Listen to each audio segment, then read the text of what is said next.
People all over KELOLAND and all over the country are reacting with shock, sadness, and in some cases anger to the school shooting. KELOLAND's Tom Hansen joins us now with reactions. Tom? Well, you guys, just about everyone we talk with says something needs to be done. We reached out to education officials and talked with some people who have differing views on what that something should be. The horrific shooting of students and teachers in Uvalde, Texas, was a topic of conversation at gathering places all over KELOLAND, including Josiah's Coffee House and Bakery. I just think the big thing is just keeping it kind of in the news, making sure that something actually does come out of it instead of it having to, be a big event and then just passing through and then people forget about it. I believe that every school should have an armed guard.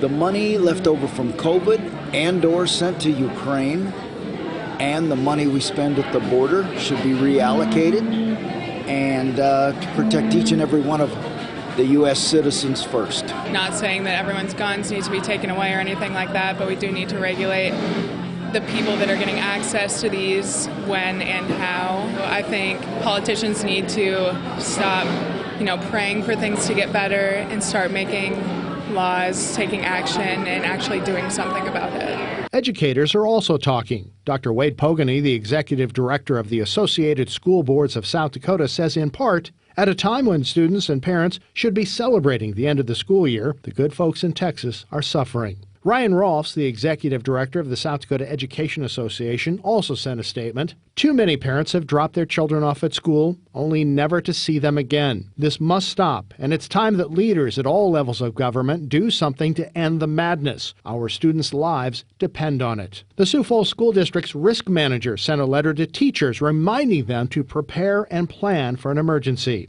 We obtained a copy which reads in part, safety and security is only as effective as the weakest link. Be vigilant. Make sure you aren't the weakest link.